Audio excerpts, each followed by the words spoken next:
J'en avais déjà parlé sur TikTok, les critères de beauté sont eurocentrés, etc. Et que nous, les femmes noires, on n'en fait absolument pas partie. Un point levé sur les marches les plus visibles de France, accompagné d'un livre manifeste. Noir n'est pas mon métier.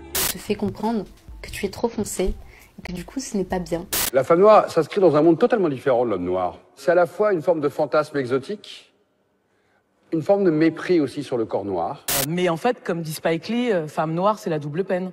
C'est on a le patriarcat plus le racisme.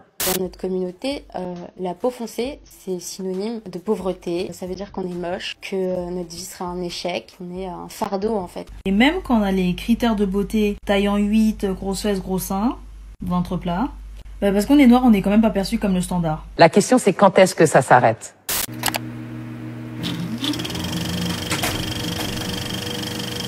Hey mes pépitos, et j'espère que vous allez bien. Si vous avez cliqué sur cette vidéo, vous savez de quoi je parle. Que vous soyez ou pas concerné par la cause, vous allez voir que malgré ce qu'on nous fait croire, on va dire ça comme ça, ou ce qu'on veut bien nous faire croire, la bataille n'est pas terminée. Je parle bien sûr d'un sujet qui fait débat et qui est bien réel, et qui peut parfois mener à un extrême complexe auprès des personnes concernées. Je parle bien sûr de la thématique du colorisme. Si tu aimes déjà le sujet qu'on va aborder, je t'invite à lâcher un max de pouces bleus afin de faire porter cette vidéo, de faire du bruit ensemble. Et si tu n'es toujours pas abonné à ma chaîne, je t'invite à le faire, ça prend 2 petites secondes.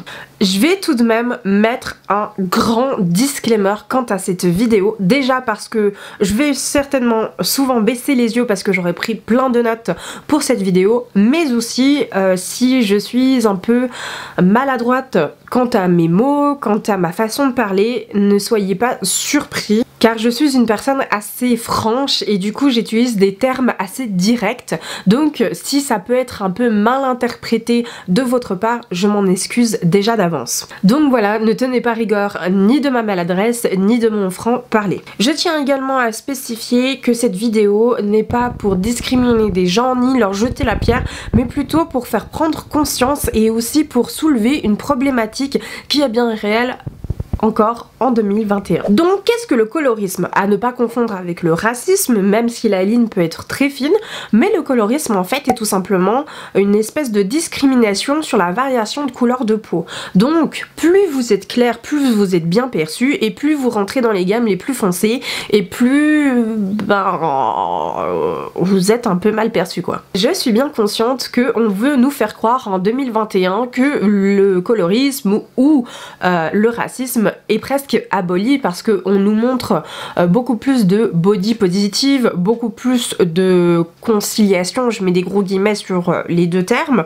Pourquoi? Parce que on nous rabâche des pubs avec des personnes plus ou moins foncées, on nous montre beaucoup plus de variété de personnes, mais quand on creuse un peu plus sur le sujet, je dirais que le slogan parfait pour toute cette mascarade, ce serait oui à la beauté noire, mais sous certaines conditions. Je parle du nez.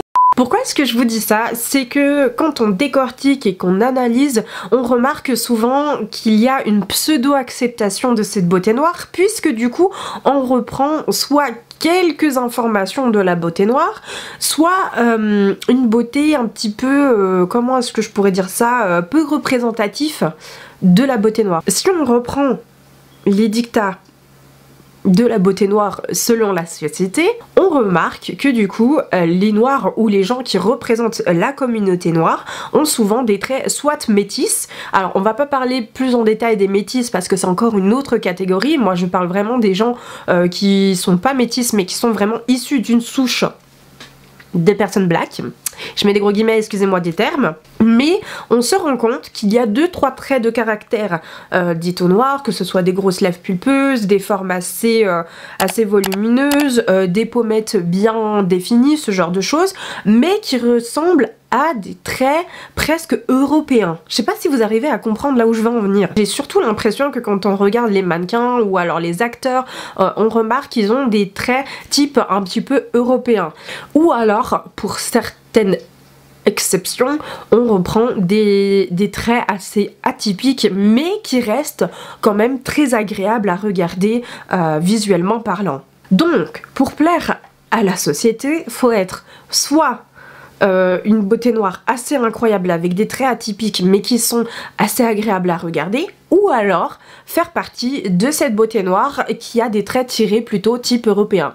Dans tous les cas, nous avons un problème et c'est là que je voudrais mettre des petites alarmes, les gars. Par exemple, sur Instagram, les femmes ou les hommes qui correspondent à ces critères de beauté auront plus de chances d'accroître leur communauté parce que du coup, visuellement, ces gens vont être plus attrayants, plus beaux, plus jolis parce qu'on nous aura dicté d'une façon inconsciente que ces personnes-là sont des critères de beauté dites parfaits pour une beauté noire ou foncée. Alors que les personnes dites avec une couleur foncée, une pigmentation qui sera plus foncée que ce qu'on nous a décrété comme fourchette, et ben malheureusement n'aura pas cette chance-là si elle n'a pas l'autre version dont j'ai énuméré tout à l'heure, c'est-à-dire avoir des traits assez atypiques mais qui restent très très jolis à l'œil. J'ouvre juste une parenthèse pour vous dire que il y a pas si longtemps j'ai fait une vidéo sur l'adoption et que du coup j'avais vite mais complètement survolé le sujet quant au fait du racisme que j'avais vécu ou du colorisme, donc si vous ne l'avez pas vu, je vous invite à aller la voir, je l'inscrirai dans le petit juste là et je vous laisse avec la suite de la vidéo.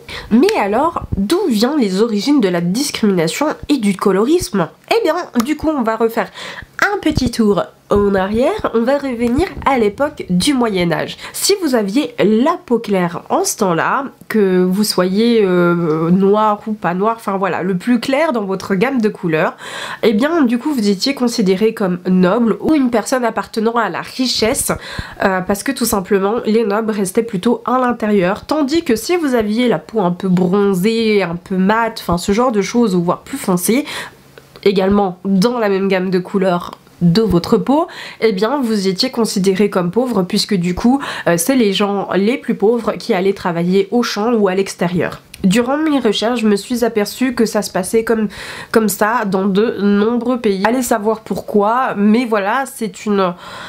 comment dire, c'est comme ça en fait que la méthode de pensée en fait a surgi dans notre mémoire. Voilà, si je puis dire, et j'espère avoir été assez claire. La question se pose alors, pourquoi est-ce que nous n'arrivons pas à accepter le colorisme? J'ai une petite théorie à ça, mais dites-moi en commentaire si vous êtes d'accord avec moi ou pas, parce que ça peut être intéressant de savoir quel est votre avis sur ce que je vais dire. Quand on prend un pays où la communauté est noire, on se heurte en fait à cette valeur de la blancheur, hein, je mets des gros guillemets. On reprend par exemple en Inde, si vous allez dans un shop, que vous allez dans les rayons soins, cosmétiques, ce genre de choses, vous allez carrément halluciner quant à la panel de produits et surtout le nombre de quantités qu'il y a pour se faire blanchir la peau naturellement. Ouais, je raconte pas des conneries. Alors je dis l'Inde parce que c'est un pays que j'aime beaucoup, puisque je suis d'originaire de là-bas, donc forcément je m'y intéresse plus, mais je sais que dans d'autres pays ça se passe comme ça, j'ai juste pas voulu aller regarder plus loin, parce que déjà rien que l'Inde, ça m'a fait vriller, alors imaginez aller regarder dans d'autres pays. Donc on va se concentrer sur l'Inde, mais ça veut pas dire que c'est uniquement l'Inde qui le fait, croyez-moi mes amis, on a d'autres pays, je me répète, qui font exactement pareil. Selon une étude faite en 2012, il y aurait environ 233 tonnes de produits blanchissants qui auraient été vendus. Est-ce que vous vous rendez compte du nombre de produits qu'il y a pour se faire blanchir la peau? Mon Dieu. Et je parle, bien évidemment, en Inde, en 2012. Dites-vous bien que ça fait 8 ans en arrière. Et ce que je trouve le pire, mais vraiment le pire, c'est que les campagnes publicitaires se font un malin plaisir d'utiliser ces principes infondés, ces valeurs infondées comme produit marketing pour faire mieux vendre. Je ne peux pas vous mettre l'exemple des pubs parce que sinon je me ferais striker par YouTube à cause des droits d'auteur, mais je peux vous citer quelques exemples et croyez-moi, vous n'êtes pas du tout au bout de vos peines. Donc, un exemple que j'ai vu, c'est que une personne qui a une peau foncée, donc là par exemple moi je suis considérée comme étant une personne à peau foncée se voit refuser un prêt bancaire ou un entretien d'embauche parce qu'il a la peau trop foncée. Donc il ne convient pas au dictat de la beauté dite noire. Sa famille, avec soi-disant la gentillesse et toute la compassion du monde, lui achète un kit pour se blanchir la peau. Nous revoyons notre héros, notre personnage principal, revenir quelques mois plus tard avec une peau super claire venant de nulle part, même parfois avec les cheveux aussi qui ont éclairci, il n'y a pas que la peau. Donc ce personnage en fait on le voit complètement métamorphosé quoi. Et du coup on le voit genre en mode hyper souriant, avec une confiance mais incroyable, genre il pourrait soulever des montagnes, il arrive à décrocher du travail, il arrive même à trouver soit un petit copain soit une petite amie, enfin bref vous avez compris l'histoire. Pour moi ce que ça veut dire que en fait quand vous avez la peau foncée ou que vous avez un colorisme un petit peu trop pigmenté à leur goût, et bien du coup vous allez rien avoir ou plutôt rien obtenir, tandis que quand vous avez la peau claire, il y a tout qui vous sourit. La chance, la vie, l'amour. On voit un personnage beaucoup plus confiant. La publicité joue justement avec le fait que les gens vont se jeter à vos pieds. Tandis que si vous avez la peau noire, et ben du coup personne ne va vous regarder.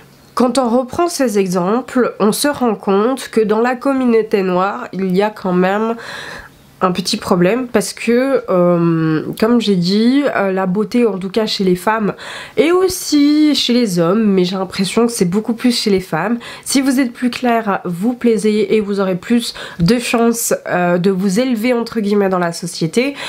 Et quand on reprend ces dictats là, j'ai peur que en fait les personnes dites blanches de couleur de peau arrive dans ce mood et je peux comprendre qu'il est assez compliqué et peut-être difficile d'accepter cette variation de couleur. J'ai l'impression que même dans les communautés noires, il y a quand même des discriminations entre variations de couleurs et j'ai l'impression que les personnes qui viennent de l'extérieur, c'est pour ça que je dis les blancs mais ça peut être n'importe qui, ont vraiment du mal accepter cette variation de couleur parce qu'il y a déjà un problème au sein